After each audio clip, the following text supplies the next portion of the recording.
लाल सागर में मिसाइलों को चीर देने वाली आवाजें और ड्रोन की गड़गड़ाहट की गूंज आसमान दहला देती हैं।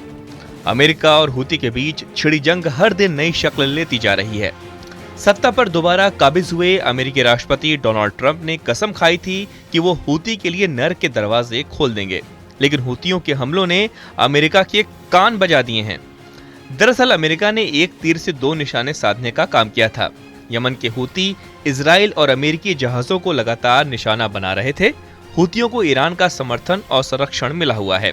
ऐसे में अमेरिका ने ईरान पर नकेल कसने के लिए हूती पर हमले किए ताकि इजराइल पर हूती के हमलों को भी रोका जाए, लेकिन हूतियों ने कहानी ही पलट दी। हूती अब और ललकारने और फुफकाराने लगे हैं। और तो और हूतियों ने सऊदी अरब को भी धमकी दे डाली है।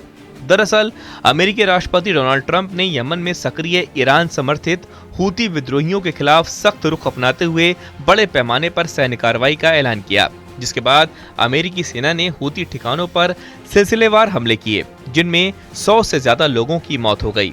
हूती के कई कमांडर भी हमले में ढेर हो गए। व्हाइट हाउस की दलील है कि लाल सागर में अमेरिकी जहाजों पर हो रहे हूती हमलों को रोकने के लिए कार्रवाई की जा रही है। ट्रंप ने भी चेतावनी दी है कि यदि हूती विद्रोही अपनी गतिविधियां जारी रखते हैं तो उनके खिलाफ कार्रवाई और भी कड़ी होगी। साथ ही उन्होंने ईरान को भी दो टूक शब्दों में कहा कि उसे हूतियों का समर्थन देना तुरंत बंद करना चाहिए। अमेरिकी सेना ने दावा किया कि उसने यमन में हूतियों के कमांड और कंट्रोल सेंटर, हथियार निर्माण स्थल और मिसाइल स्टोरेज सुविधाओं को नष्ट कर दिया, लेकिन इन हमलों के बावजूद हूती विद्रोहियों ने अपनी गतिविधियां नहीं रोकी। हूती का कहना है कि जब तक गाजा में युद्ध विराम नहीं होता और फिलिस्तीनियों तक राहत सामग्री नहीं पहुंचाई जाती, तब तक वो हमले जारी रखेंगे। हूती बार बार ये दोहरा रहा है कि वो अमेरिका और इजराइल पर हमले गाजा के लोगों के समर्थन में कर रहा है।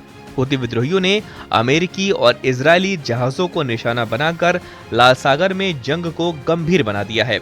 और तो और अब हूतियों ने सऊदी अरब को चेतावनी दी है कि यदि वो यमन में अमेरिकी सैन्य कार्रवाई में शामिल हुआ तो उसकी तेल कंपनियां और रिफाइनरियों को निशाना बनाया जाएगा। सोशल मीडिया पर एक पोस्ट में हूतियों ने कहा, सऊदी अमेरिकी सेनाएं इजराइल के समर्थन में यमन पर हमला करने की तैयारी कर रही हैं। यदि सऊदी अरब इसमें शामिल होता है तो उसका तेल सुरक्षित नहीं रहेगा। ऐसे में साफ है कि राष्ट्रपति ट्रंप ईरान के ट्रैप में फंसते दिखाई दे रहे हैं, क्योंकि फिलहाल दूर दूर तक हूतियों का तोड़ किसी को नहीं सूझ रहा।